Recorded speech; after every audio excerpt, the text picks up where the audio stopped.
from around here, are you?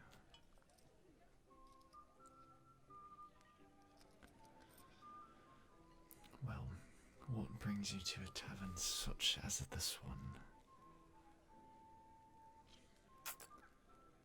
Adventure. You're seeking adventure. Well, I can tell you that a tavern such as this one might just be the place where you will find such an adventure. Let me guess, the typical village day is not suitable for someone like you. Yes, we come across a lot of people who have a similar mentality.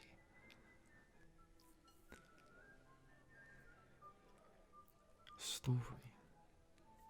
You want a story? Well, it just so happens as the owner of this tavern that I do have a good collection of stories. I actually have a book of stories.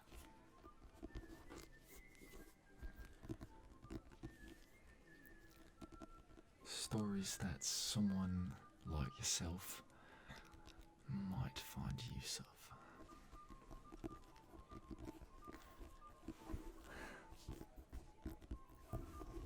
Someone looking for adventure in places you might not find. You might not typically find adventure.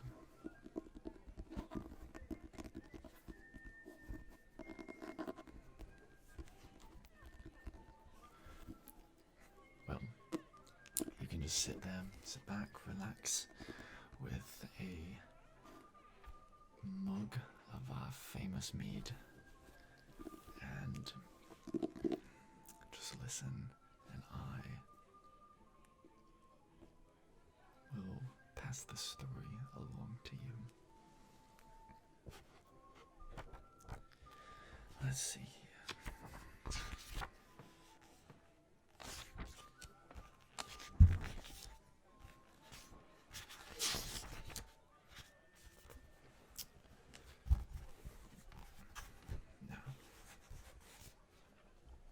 This little wise tale is called The Water of Life.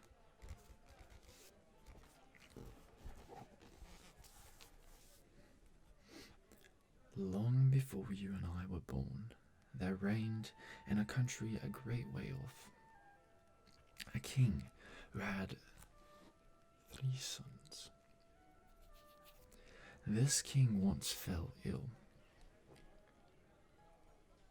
So ill that nobody thought he could live. His sons were very much grieved at his father's sickness, and as they walked weeping in the garden in the place, an old man met them and asked them what they ailed. They told him their father was so ill that they were afraid nothing could save him. I know what would, said the man. It is the water of life. If he could have a draught of it, he would be well again. But it is very hard to get.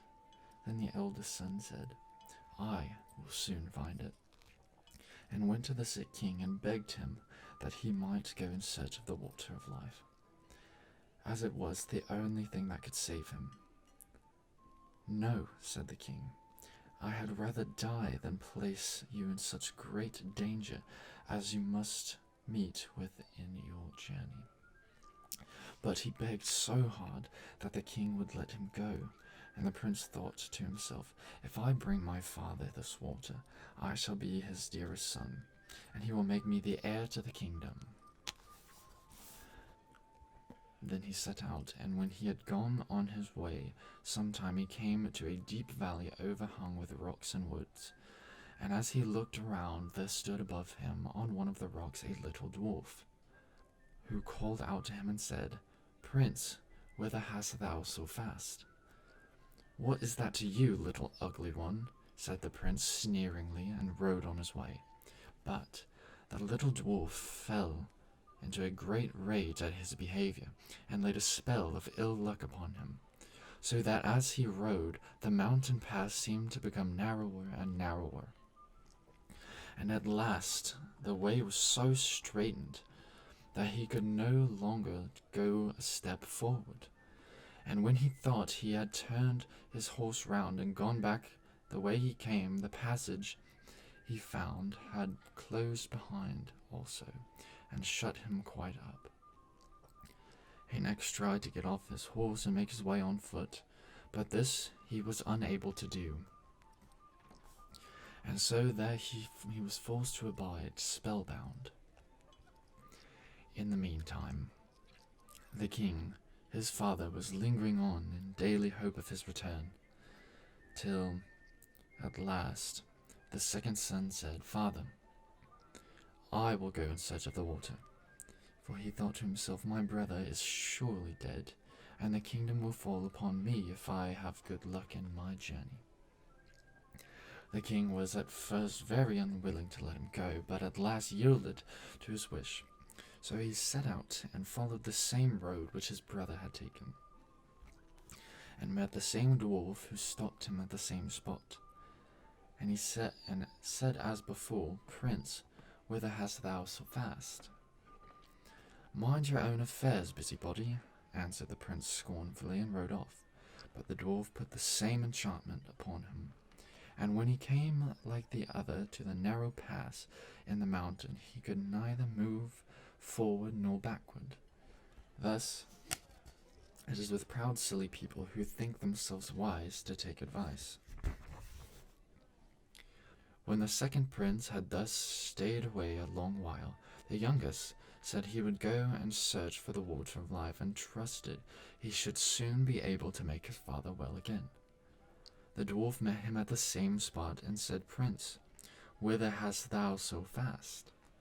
And the prince said, "I go in search of the water of life, because my father is ill and like to die. Can you help me?" "Do you know where it is found?" asked the dwarf. "No," said the prince. "Then as you have spoken to me kindly and sought for advice, I will tell you how and where to go. The water you seek springs from a well in an enchanted castle, and you may be able to go safely. I will give you an iron wand and 2 little loaves of bread. Strike the iron door of the castle 3 times with the wand, and it will open. 2 hungry lions will be lying down inside, gaping for their prey. But if you throw them the bread, they will let you pass. Then hasten on the well, and take some of the water of life before the clock strikes 12. For if you tarry longer, the door will shut upon you forever." And then the prince thanked the dwarf for his friendly aid, and took the wand and the bread, and went travelling on and on over the sea and over the land, till he came to his journey's end, and found everything to be as the dwarf had told him.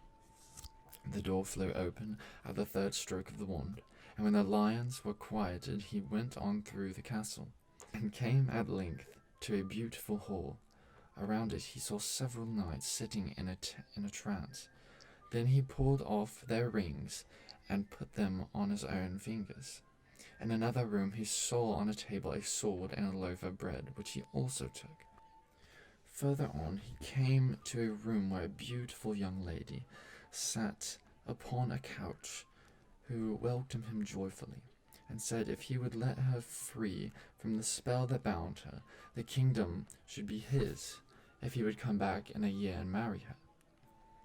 Then she told him that the well that held the water of life was in the palace gardens, and bade him make haste and draw what he wanted before the clock struck 12.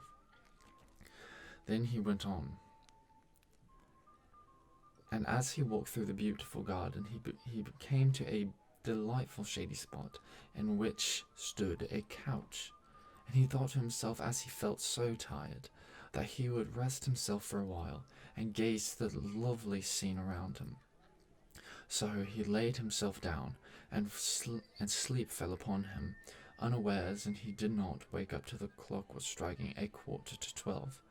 Then he sprang from the couch, dreadfully frightened, and ran to the well, filled a cup that was standing by him full of water, and hastened to get away in time. Just as he was going out of the iron door, it struck 12, and the door fell so quickly upon him that it tore away a piece of his heel. When he found himself safe, he was overjoyed to think that he had got the water of life, and that he was going on his way homeward. He passed by the little dwarf, who when he saw the sword and loaf, said, "You have made a noble prize. With the sword you can at a blow slay whole armies, and the bread will never fail." Then the prince thought to himself, "I cannot go home to my father without my brothers," he said. "Dear dwarf, cannot you tell me where my brothers are, who set out in search of the water of life before me and never came back?" "I have shut them up by a charm between 2 mountains," said the dwarf, "because they were proud and ill-behaved and scorned to ask advice." The prince begged so hard for his brothers, and the dwarf at last set them free, though unwilling, saying, "Beware of them, for they have bad hearts." Their brothers, however, was greatly rejoiced to see them, and told them all that had happened to him. Now he had found the water of life, and had taken a cup full of it, and now he had set a beautiful princess free from a spell that bound her, and how she had engaged to wait a whole year and then marry him and give him the whole kingdom. Then all 3 rode on together, and on their way home came to a country that was laid waste by war and dreadful famine, so that it was feared all must die for want. But the prince gave the king of the land the bread, and all his kingdom ate of it. He slew the enemy's army with a wonderful sword, and left the kingdom in peace and plenty. In the same manner he befriended 2 other countries that had passed through on their way. When they came to the city, they got into a ship, and during their voyage the 2 eldest said to him, "Our brother has got the water which we could not find. Therefore our father forsake us, and give him the kingdom which is our right." So they were full of envy and rage, and agreed together how they could ruin him. They waited till he was fast asleep, and poured the water of life out of the cup and took it for themselves, giving him bitter sea-water instead. And when they came to the journey's end, the youngest brother brought his cup to the sick king, that he might drink and be healed. Scarcely, however, he had tasted the bitter sea-water, then he became worse than ever before. And then both the eldest sons came in and blamed the youngest for what they had done, and said that he wanted to poison their father, and that they had found the water of life and brought it with them. He no sooner began to drink of what they had brought him than he felt his sickness leave him, and was as strong and well as in his younger days. Then they went to their brother and laughed at him, and said, "Well, brother, you have found the water of life, did you? You have had the trouble, and we shall have the reward. Pray, with all your cleverness, why did you not manage to keep your eyes open? Next year, one of us will take away your beautiful princess, if you do not take care. You had better say nothing about this to our father, for he does not believe a word you say, and if you tell tales, you shall lose your life into the bargain. But be quiet, and he will let you off." The old king was still very angry with his youngest son, and thought that he really meant to have taken away his life. So he called his court together and asked what to be done, and it was settled that he should be put to death. The prince knew nothing of what was going on, till one day when the king's chief huntsman went a-hunting with him, and they were alone in the wood together, and the huntsman looked so sorrowful that the prince said, "My friend, what is the matter with you?" "I cannot and dare not tell you," he said. But the prince begged hard and said, "Only say what it is, and do not think I shall be angry, for I will forgive you." "Alas," said the huntsman, "the king has ordered me to shoot you." The prince started at this, and said, Let me live, and I will change dresses with you. You shall take my royal coat to show my father, and do you give me your shabby one?" "With all my heart," said the huntsman. "I am sure I shall be glad to save you, for I could not have shot you." Then he took the prince's coat and gave him the shabby one, and went away through the wood. Some time after, 3 grand embassies came to the old king's court with rich gifts of gold, precious stone for the youngest son, which he had sent from the 3 kings, to whom he had lent his sword and a loaf of bread to rid them of their enemy and feed their people. This touched the old man's heart, and he thought his son might still be guiltless, and said to the court, "Oh, that my son was still alive! How it grieves me that I had to kill him."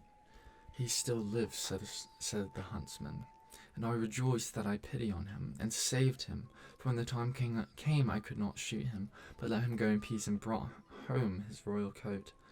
At this the king was overwhelmed with joy, and made it known throughout all the kingdom that his son would come back to his court. He would forgive him.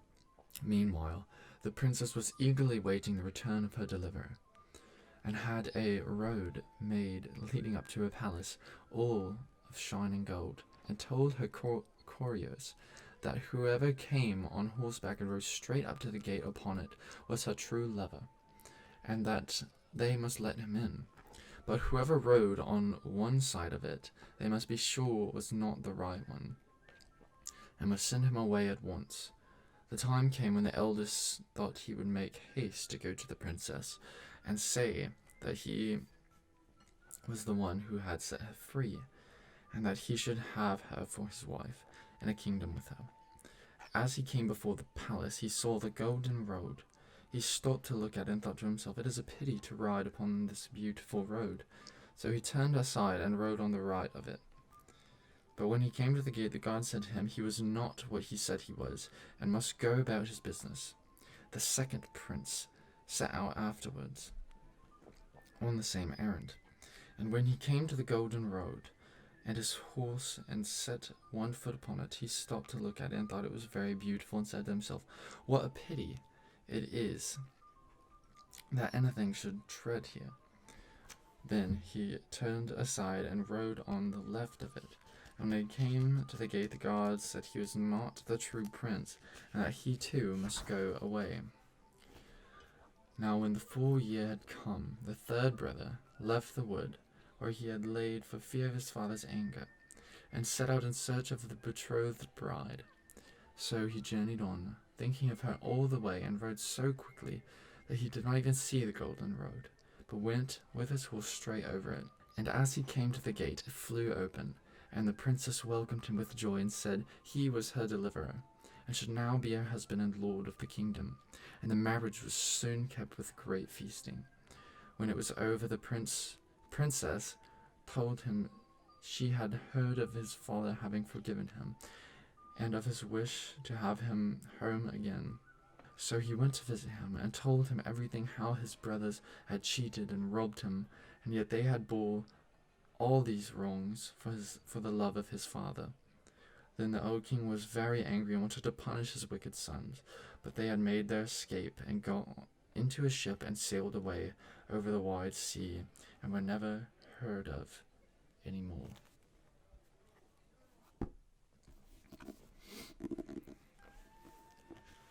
I'm very glad that you decided to come to this tavern. I hope this cautionary tale can aid you in your adventure. Hopefully you are able to get wherever you are going safely. And when you do, I would like to invite you to come back here to the tavern to see me, and to tell me all about your adventure and your stories, so that maybe someone else down the line will be able to hear of your extraordinary tales and may be inspired to go on their own. So, thank you again for coming to the tavern. Until next time.